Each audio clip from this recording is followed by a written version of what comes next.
A little better than that. Come on. Good morning. It's cold outside, right?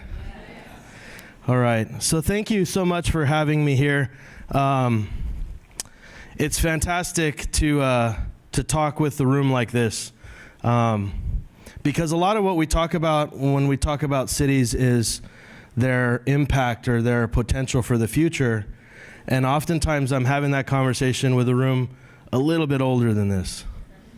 And so it's extra exciting to have this conversation with a room that looks like this, because I feel like I'm speaking to the folks who are going to make the change. They're going to make the impact.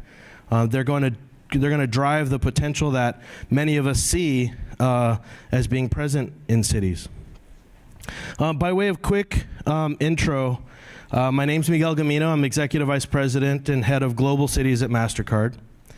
When we talk about global cities, we don't just mean the postcards. We don't just mean the New York and Paris and Londons and then call it global. We talk about 210 countries and cities in every corner of the planet, of every look, make, and model, if you will. And that's really important. I'm gonna touch on why that's so important in a bit. Before I joined MasterCard, my love affair began with cities somewhat accidentally, frankly. I was a startup entrepreneur.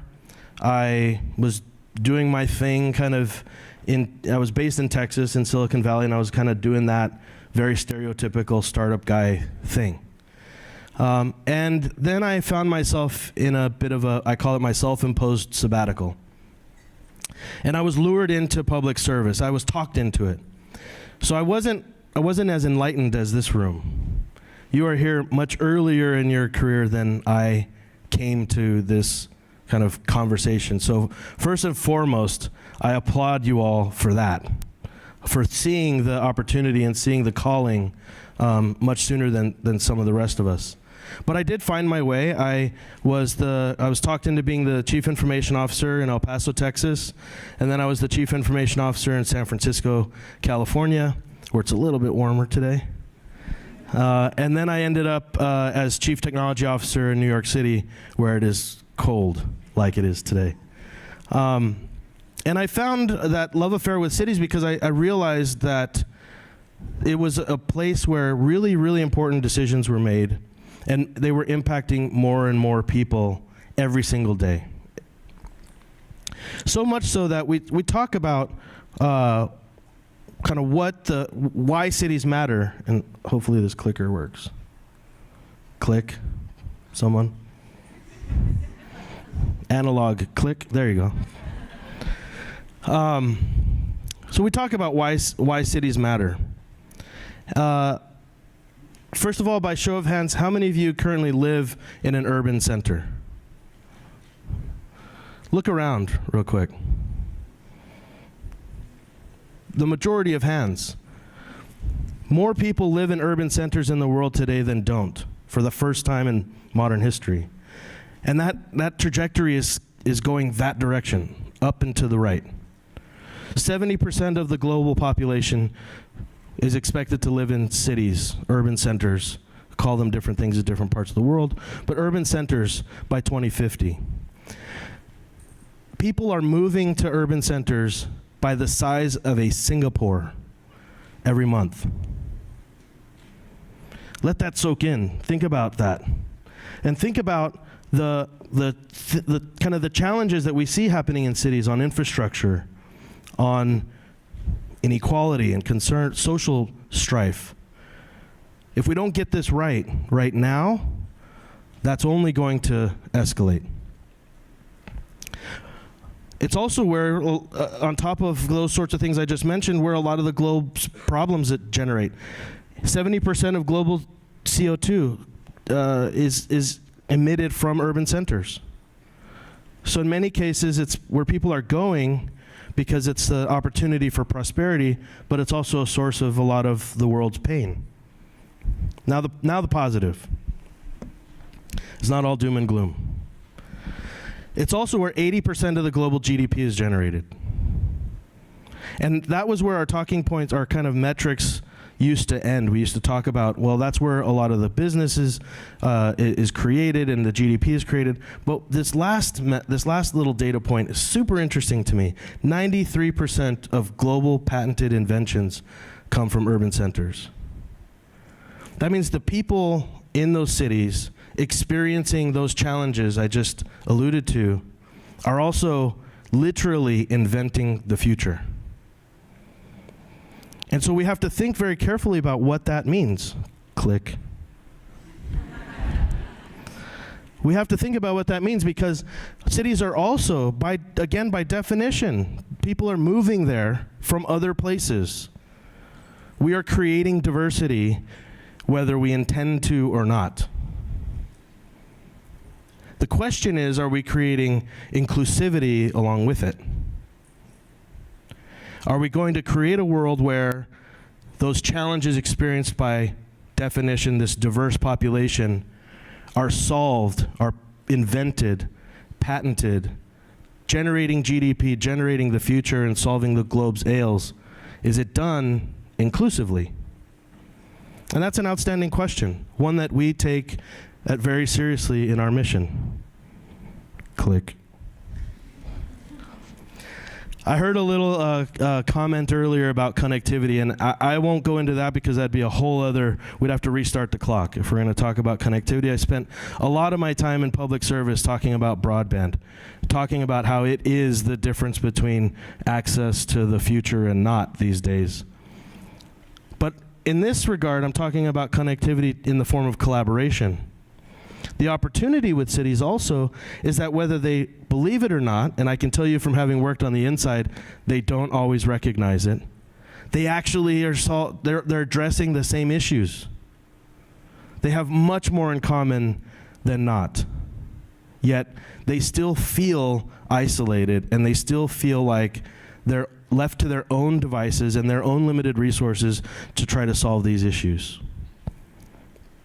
So we have really focused on, and I encourage you to think about cities in this frame from this perspective of what I call the superpower of collaboration.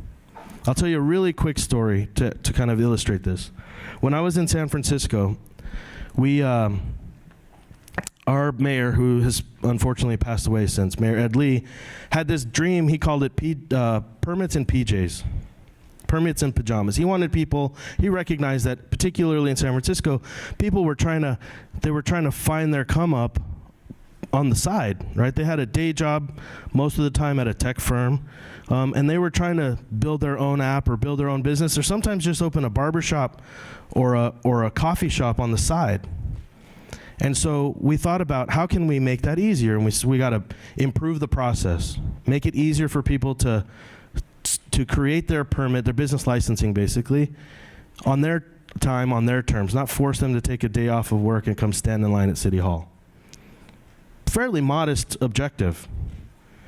So we launched this program. We spent a good amount of money, a few $1,000,000 in a year or so, trying to make that reality come true, and we did. We launched this portal, the San Francisco Business Portal. It's still online today. It's been improving ever since. All we really did was put all the information in one place to make it easier for people to access it on their terms. This notion of inclusivity also doesn't always have to be a boil the ocean kind of approach. Sometimes it's one drop that can really have a ripple effect. So it was that modest, it was that simple of an objective, that simple of an outcome. In the first month, we had 13x increase in business licensing. X, not percentage, X. In government speak, growth or whatever is always percentages, and the startup guys, guys and gals, they always, brag about X's, right? We finally achieved it on this just very simple step. But the most important thing was we got all this recognition. We helped people find their way to business, to start their business and their pathway to prosperity across the entire city. And then what happened was really, really amazing. A little ways down the road in a little town called Los Angeles. I have to say that when I'm from San Francisco. They said, well, if it's good for them, it's good for us. And I'm, using a little creative license here when I describe the story because I wasn't in the room. But effectively, the mayor, Garcetti, said, well, we should do that too. If it's good for them, it'd be good for LA too. And so they pursued that. Long story short, they could have gone down the same path that we did, effectively addressing the same problem we did, re-spending the same money we spent. Instead, because we had a relationship between our technology departments effectively, because the cities can't get along on anything else, they called and they asked the typical kind of sharing conversation. What did you do? What are the mistakes? What do I avoid? Who was the vendor? What, that kind of lessons learned. Do you have a white paper you can send me kind of thing? And we said, yes, we'll send you all that. But what's better, we're going to deposit the code on GitHub, as it's an open source project. You can take it. You can fork it. Technical term you guys all probably know, fork. So they were able to use the code that we created excuse me, to implement it for them. They did it in a fraction of the time for the fraction of the money. Today, if you go to Los Angeles Business Portal website, in the footer of that web page, it is credited as an open source project with the city and county of San Francisco. Again, they can't get along on anything. That one little story, imagine if we could achieve that kind of acceleration at scale. That 13x we achieved in San Francisco of helping people find their own pathway to prosperity, what does 13x look like globally? Massive. So when we talk about collaboration, we're not just talking about this nice term where we get in a room and we chit-chat about best practices and lessons learned. That needs to happen, and we do plenty of that. We're talking about take it to action. Use it to create acceleration. Use it to create progress at speed. Click. This is cool. And the ultimate objective here, well, we talk a lot about my own little hashtag that we kind of created to make tech work for people. It's not just a collection of words, it's a really intentional collection of words. We want to make tech. In some cases, we are creating technology solutions. So it's not just leave it to others to create it for us, but engage in the creation of the technology. But also make sure that it's creating work, that it's creating prosperity and access. And at the end all, the last word in this sentence is the last word on purpose, because it is the point that this all needs to work for the people that are living in those cities. If not, then we should question why we're pursuing it at all. Click. So when I decided to leave public service, I wasn't done doing public service, and I was blessed to join MasterCard. And this isn't necessarily a commercial for MasterCard, because I'm clearly biased. I'm wearing the pin the right way. But truly, I'm speaking just as a person. I joined an organization that at the very top, our CEO, Ajay Banga, if you've read anything about him, you know what I'm about to say, and if you haven't, Google it. This man cares so deeply about the impact we're having on the world that it's inspiring. And so for me, it was my opportunity to take my impact that I had in El Paso and San Francisco and New York City. People used to ask me, after New York, what do you do? Well, apparently I joined MasterCard and I help cities around the world. And we're doing so driven by this ethos of doing well by doing good. And that a healthier planet, a healthier world is good for business. And those things shouldn't be mutually exclusive. So when you think about public-private partnerships, when you think about the ability to really drive inclusive growth, when you think about the opportunity to accelerate impact on people globally, it is a combination. The government has to be involved. My time inside government helped me learn that sometimes bureaucracy is good. The decisions being made in government are literally life and death sometimes. When I was in the startup world, the worst case scenario was some people lost their jobs, which is terrible, but it's different than losing life or losing liberty. And so the government has to be respected in their role. However, when I spent time in government, I also learned we'll politely call it the skepticism of the private sector. And I used to tell mayors that I worked for, I said, Mayor, we need the private sector to be involved, and we need them to profit from our agenda. Because we will, by definition, be out of office. And someone else will hold the pen and the budget and the policymaking power. If we get the private sector to join us in our social impact objectives, and they have their own profit to be made appropriately in the process, they become the guardians of the legacy. The social impact is not only protected, it's invested and it's grown. And there are frankly resources in the academic world and the NGO community that need to be brought to bear. The point being is it is genuinely a community effort to improve the community in all corners. Now the clicker worked. So this is what I call the superpower of collaboration, this notion that the private and public sector can and should engage with one another and bring academia and bring the NGO community into those conversations, bring the community itself into those conversations.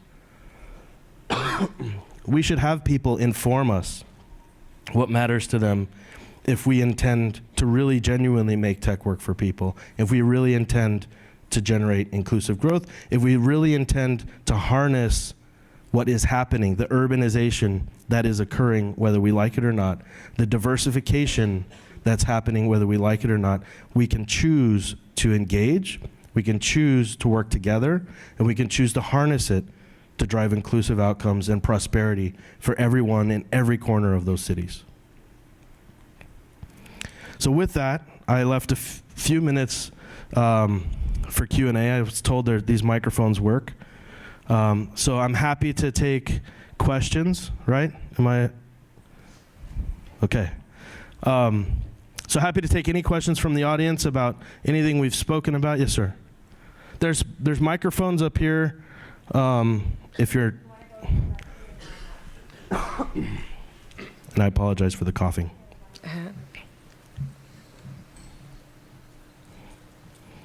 And if you would bless me with your name and where you're from, what you do. Sure. Good morning, everyone. Thank you so much for this amazing opening ceremony and this awe-inspiring speech and sharing the superpower of collaboration and co-creating solution. My name is Meenakshi. I am from India, and I'm an Atlas Core Fellow residing in New York. My question is, what are your thoughts around people who are just starting their career and they do not only want to come out and start living in the bigger cities, but then also at the same time go back home or be at home and try to improve and work with the younger generation or the youth of the country to create better and sustainable solutions? Yeah, that's an amazing question. I'll tell you. So I come from El Paso, Texas, which is a big city, but not nearly as well known as San Francisco or New York. Yeah. And people there was a time when there was this conversation about the brain drain. That people were leaving, and that was somehow seen as disloyal to your hometown because you chose to go to New York City or what have you. I will tell you, I am orders of magnitude more valuable to El Paso, having taken the journey I have and generated the resources and the knowledge that I have now, than I would have ever been had I stayed. Mm-hmm. The key is to, as you I think alluded to, is to stay connected. Yeah. So I've never forgotten where I come from. I stay connected to the people there, and I do very intentionally think about how we can bring the kind of the benefits of big cities back home. Okay, thank you very much. Yeah. Hello, I'm Rustam Baradov. I'm from Kazakhstan and Belgium. Thanks so much for actually giving me time. I'm a startup entrepreneur myself. I work at a startup. I've been working with Silicon Valley. Condolences. And congratulations. Thank you. But that's not all. So a few months back at the UNGA, I was at the UN Climate Summit. There was a lot of action, there was a lot of talk, but there was missing of solution-based action. If we look at countries that need development, I know the World Bank supports end poverty, but a few other goals in achieving the Sustainable Development Goals. Working at MasterCard, but being at the forefront of innovation and technology, how do you bring that knowledge, like being in Silicon Valley, being in San Francisco, outside as well? How do you involve policymaking at the highest level? I know your president, he's also part of the World Economic Forum. He's sitting on a few other committees. How do you work alongside us policymaking to actually impact a bigger amount of people worldwide and globally? Yeah, well, so I'll speak about it from the city's perspective. City Possible is the framework that we've created to engage with cities, and it begins with what you're bringing up, which is really engaging with the policymakers, engaging with the decision makers about what the issues are that are happening in cities. So we've created this community of cities to come together and sometimes talk with one another, kind of the San Francisco LA story I told, at scale. And it gives us the cues and the clues on how best to engage in ways that are authentic, impactful, meaningful. I think it's a matter of not just kind of writing a check or doing something, dare I say, superficial, and then believing that you've had the impact, but really taking the time to thoughtfully engage. And then when we do engage, we build solutions. We actually bring cities together. We co-create, launch solutions. Just 2 weeks ago in Barcelona, we launched something called City Insights, which is a dashboard, basically a data insights platform that helps cities see economic growth in their communities and make it available to cities across the world, both developed, where we may have learned some of these lessons, and making it available to developing cities in developing countries that can benefit from it also. So I think it's a matter of authenticity, listening, and then really not being afraid to engage in action to actually create solution. No. Thank you so much. Yes. One thing I was missing was accountability. I think that's a very important factor working in innovation. Is there a way you measure that in actually achieving those goals? And I'll leave the floor for everyone part else. of that. Part of that is by having listened, and we're kind of building accountability in to the beginning by asking the question first, not going into a lab and assuming we know what the world's kind of problems are. We're actually engaging up front, and that, I think, from the very beginning drives the accountability. Hello, my name is Dina Lazaria. Sorry to interrupt you, friend. So just in the interest of time, we'll take all those questions at once, and maybe you can hit them all in one go. Is that a tall order? Yeah. Okay, wonderful. So all of you, go ahead. Thank you for your questions. I was going to stay here all day. We'll take you. I'm just kidding. We'll take you. Once again, my name is Nina Lazaria. I'm an MPA student in Indiana University. Originally, I'm from Georgia. And my question is how we tackle legal issues, how we tackle privacy issues, because, for example, again, San Francisco was the first city who made the ban of facial recognition surveillance, and then Oakland did the same. So do we need all ban those smart city technologies, or like how should we tackle those questions? Thank you. Hi, how are you? My name is Ge Chen, and I'm currently studying at Columbia University in the city of New York, and I'm from China. My question is similar to the previous one. I focus on how to protect the privacy and data security when you bring all the sectors together, especially private sector, government sector, or nonprofit. When all the cities are connected, who could access to the data, and what standards could protect them? Cool. Thank you. Got it. Thanks. Good morning, Mr. McWell. My name's Isha, and I'm on the board of directors for the London School of Economics. So one of my main questions is, the core component of actually creating sustainable solutions is community engagement. And that's also the main challenge, because although we need community engagement and we need people to be involved, people say they want to be involved, but the implementation of community engagement doesn't really happen, even from the top level, but even from the community itself. And for instance, we created like a participatory mechanism for live feedback from citizens, and we created incentive creation mechanisms, but at the end they fizzle out just because people are too lazy. The community thinks, oh, it's just business as usual. Yeah. And if it's been there for so long, how do we ensure it's going to change? And they're not even motivated to participate. So how do we ensure that we create incentives, or we do something to actually make them involved in the first place? And what's MasterCard doing about that? Got it. Thanks. Hello, thank you. My name is Claude Marie from Gabon. I'm the General Secretary of a Youth Council. And my question is about the partnership with public and private sector. First of all, because they both have different mindsets. Private sector, main goal is benefit, and public sector is what the community well-being. How can we think that both can match and for the well-being of the community? Thanks. Thank you.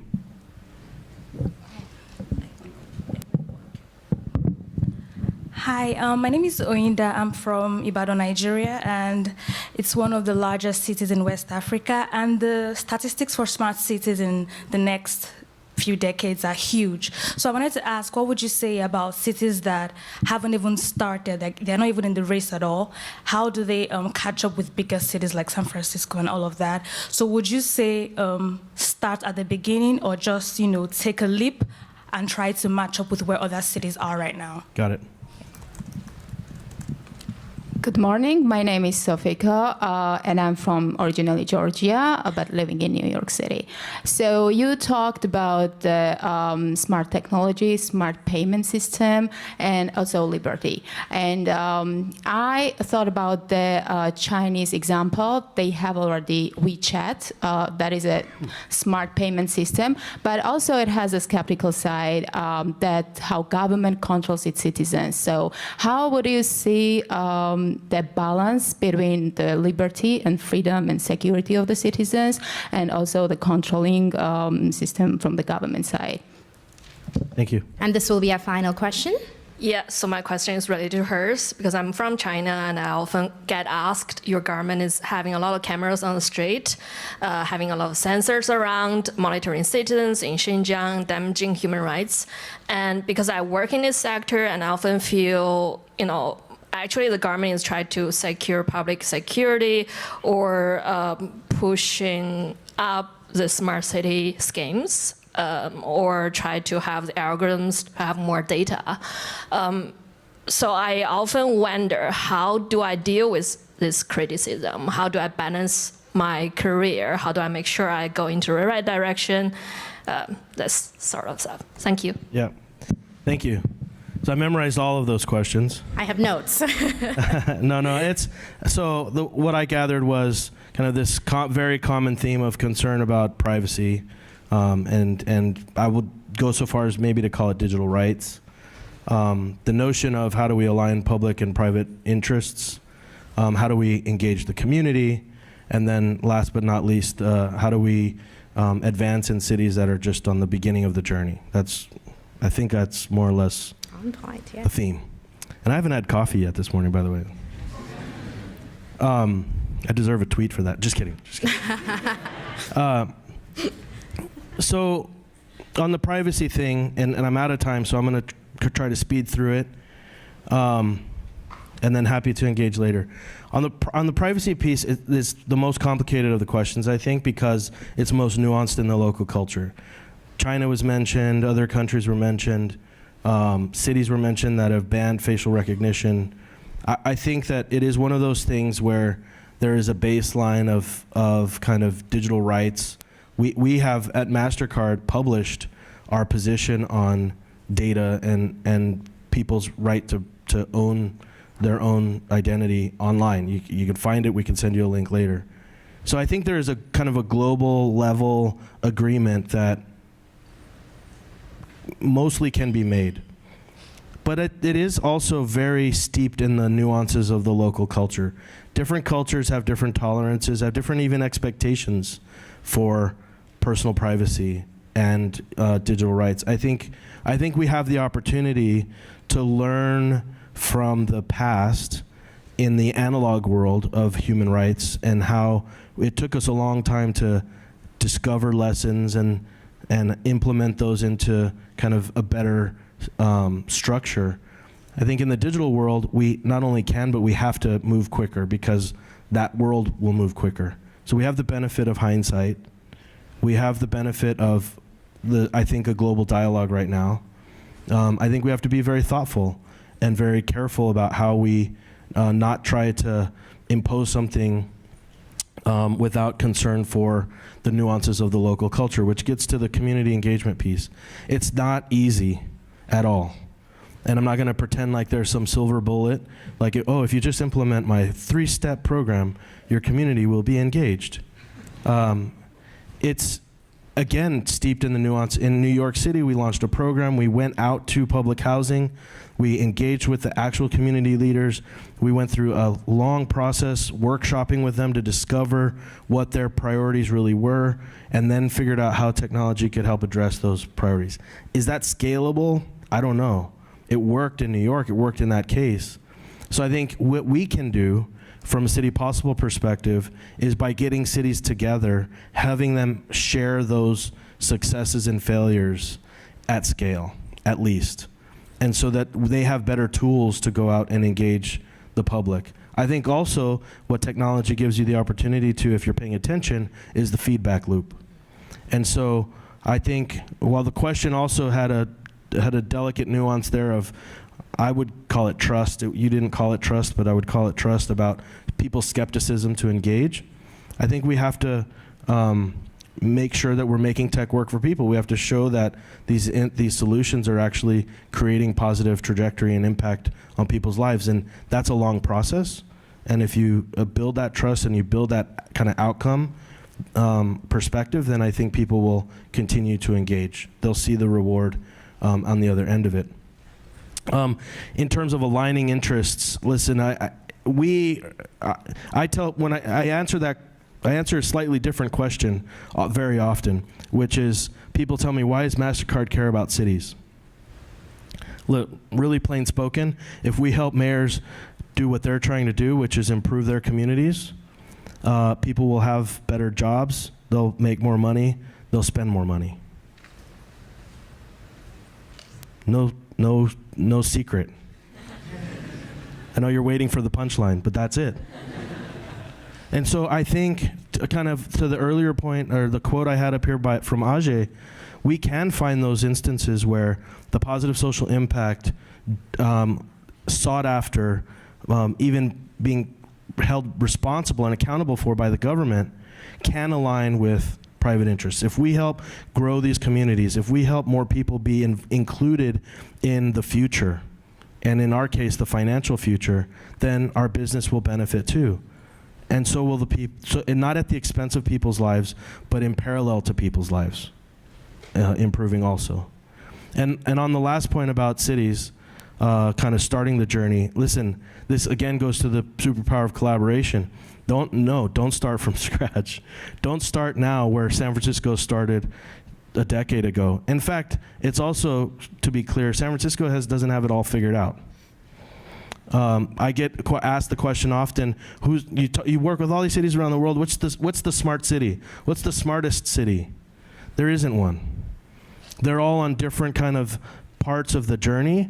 They've prioritized different things and invested more heavily in transit or housing or something else, so they've naturally progressed in that kind of pillar further than others. But that's also the point of collaboration. Instead of each starting from scratch, you should learn from one another. Every city should start from where the last has left off. And we in this room, I encourage you to think that way, to talk that way, expect that way. You should have that expectation of your city leaders. You should be city leaders yourself. I hope one day I'll get whatever the future of letters are, or email in 20 years from now, from many of you who have become mayors, who are making this progress for your own communities. That would make me feel like something had been accomplished. But first and foremost, they should be learning from each other and accelerate the progress at scale. I think I'm way over time, which I tend to do, sorry. Thank you. But thank you so much for indulging me in this discussion and the questions.